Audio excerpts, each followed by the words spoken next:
आ रही हूँ संजय जी उनकी बात से मैं बताना चाहता हूं कि हिंदू धर्म जो है उदारवादी रहा है, और उदारवादी होने के कारण जब से इस्लाम आया और इस्लाम के अंदर कुरान की हदीसों में और कुरान की आयतों में जो लिखा था कि जहां काफिरों को देखो उनके ऊपर जजिया टैक्स लगाओ, अगर धर्म परिवर्तन कर ले तो ठीक है, नहीं तो उनको मारो और कत्ल करो। और ये जबरदस्ती अफगानिस्तान से लेकर के बांग्लादेश, थाईलैंड तक पूरा जो हिंदुज्म था वो जबरदस्ती तलवार के दम पर इस्लाम ने इसको परिवर्तन कराया था, ना कि जो आप बोल रहे हैं कि शेड्यूल कास्टों की बात, वो सब तो एक थे पहले, इनको फूट डालो राज करो की नीति के तहत किया।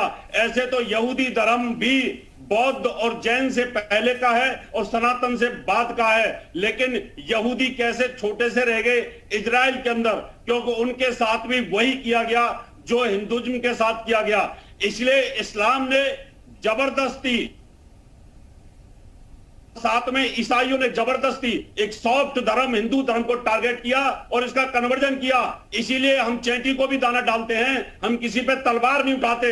ये एक मुख्य कारण था हिंदू धर्म का कमजोर होने का। मोहम्मद फरहान साहब, आप लोग भी पहले हिंदू ही थे, आपके दादा परदादा भी हिंदू थे, सबने जबरदस्ती आपको धर्म परिवर्तन कराया गया है। इसलिए धर्म सबसे कमजोर। कश्मीरी पंडित भी हमारे साथ इस चर्चा में है, बात कश्मीर की हो रही है। मैडम मैं साहब की एक बात जी उत्तर दे दूं। मैडम देखिए, साहब ने एक बात कहा कि ये कुरान में लिखा है कि काफिरों को मारो काटो। मैं ये पूछना चाहता हूं कि ये बता दें कि कुरान की किस आयत में ये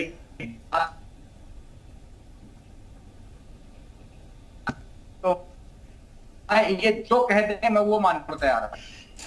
मैं कुरान की आयत बताता हूं आपको, आप बताइए कुरान की किस आयत में लिखा है कि काफिरों को मारो काटो।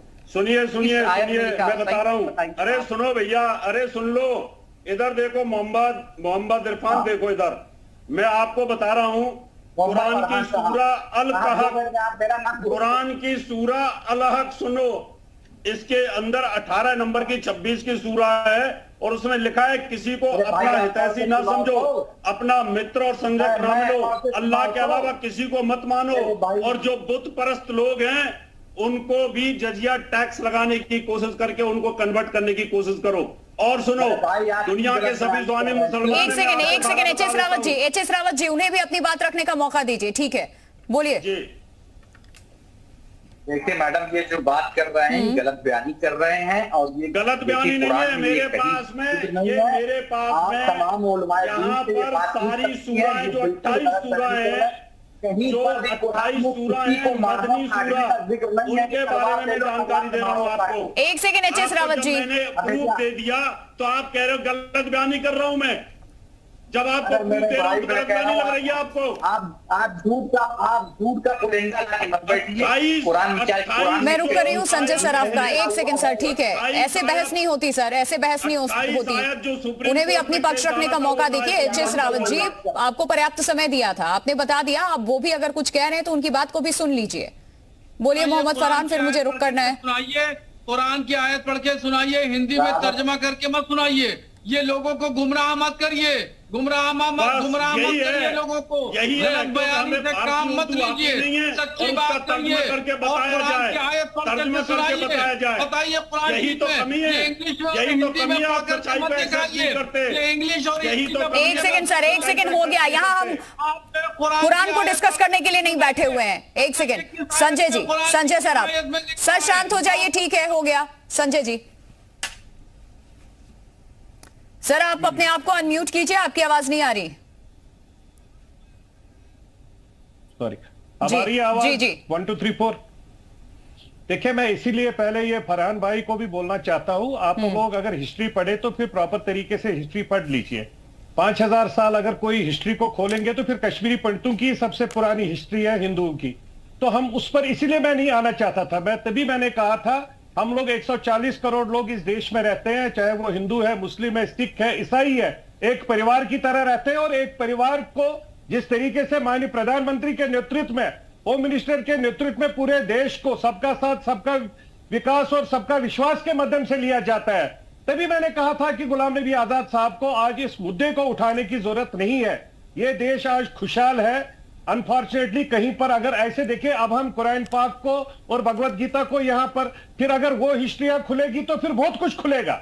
इसलिए मेहरबानी करके इन सब चीजों को बंद रखिए। जो जिस फेथ में आज जी रहा है, चाहे हिंदू है, मुस्लिम है, सिख है, ईसाई है, हर एक अपने अपने फेथ में अगर जी रहा है तो वो अपने अपने फेथ के हिसाब से, अपने अपने फेथ के हिसाब से इबादत करे, पूजा पाठ करे। अपने सिख धर्म भाई हमारे, फिर हम लोग कल बोलेंगे कि सिखिज्म जो है वो हिंदू धर्म से निकला और वो भी हकीकत है। तो इन सब चीजों को हम लोग मेहरबानी करके मजहब को और इन सब चीजों को मत जोड़िए। मजहब हर एक का अपना अपना है, अपनी अपनी रिलीजियस लाइन्स है। हम लोग सब इस रिलीजियस लाइन्स को मेहरबानी करके क्रॉस ना करें। हम लोग देश की उन्नति के लिए, देश की प्रगति के लिए, देश की प्रोग्रेस के लिए, देश कैसे आगे बढ़ेगा, हमारे तो ऑलरेडी दाएं बाएं जो नेबर्स है वो तो ऑलरेडी इतने भरे पड़े हैं कि हमें बाहर अपने घरों में देखने की जरूरत है कि हम अपने घर को कैसे बचाएं। मोहम्मद अफजाल भी हमारे साथ जुड़ चुके हैं, संयोजक है मुस्लिम मंच के। मोहम्मद अफजाल जी, गुलाम नबी आजाद की इन बातों को किस तरीके से आप देखते हैं, जो उन्होंने बड़ा आज बयान दिया, उसको लेकर हम चर्चा कर रहे हैं। सर, वक्त हमारे पास कम है, बहुत देर से आप जुड़े, लेकिन चाहूंगी कि आप अपनी बात जल्दी से रखिए।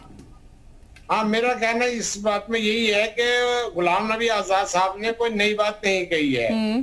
जब अरब से इस्लाम शुरू हुआ था वहां पे भी सब हिंदू थे और वो कन्वर्ट हो गए। जब हजरत मोहम्मद सल्लल्लाहु अलैहि वसल्लम आए तो उसके बाद वो सब कन्वर्ट हो गए, मुस्लिम बन गए। इसी प्रकार से दुनिया में जहां जहां इस्लाम गया वो अपने मजहब से कन्वर्ट होकर जो है मुस्लिम बनते चले गए। इसी तरह जब हिंदुस्तान में आया तो यहाँ पर भी ऐसे ही हुआ। हम सब जितने भी हिंदुस्तानी मुस्लिम्स हैं उसमें 99.9% जो है वो हम कन्वर्टेड मुस्लिम है, इसमें कोई शक नहीं है। लेकिन उनका इस वक्तव्य देने का उनका क्या मोटिव है ये मेरी समझ से बाहर है। और अगर ये तो एक सच्चाई है, आसमान पे लिखी हुई सच्चाई है, इसको तो ये राजनीतिक फायदे के लिए बयान दिया गया, वो भी उस पार्टी के लीडर जो खुद एक मुस्लिम चेहरा। नहीं, देखिए अभी खुद गुलाम नबी आजाद साहब खुद हाशिए पे हैं।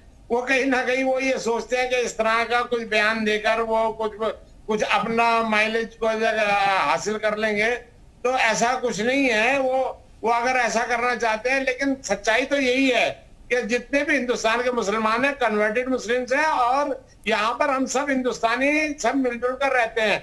आज से भी सदियों से रहते हुए आ रहे हैं। मुगलिया जमाना चला गया, अंग्रेजों का जमाना चला गया और अब हमारे हिंदुस्तान की आजादी के बाद का ये जमाना है, इसमें सब मुसलमान प्यार मोहब्बत से रह रहे हैं। और एक अच्छा संदेश दिया आपने कि ये वो जमाना नहीं है जब हम बैठ के इन चीजों को डिस्कस करें। आज उठाना हमें इसलिए ये मुद्दा पड़ गया क्योंकि किसी ऐसे पॉलिटिकल लीडर की तरफ से बयान दे दिया गया जिसको आप नजरअंदाज नहीं कर सकते। आने वाले वक्त में कुछ छोटी चीजें बहुत बड़ी होकर के सामने आती हैं।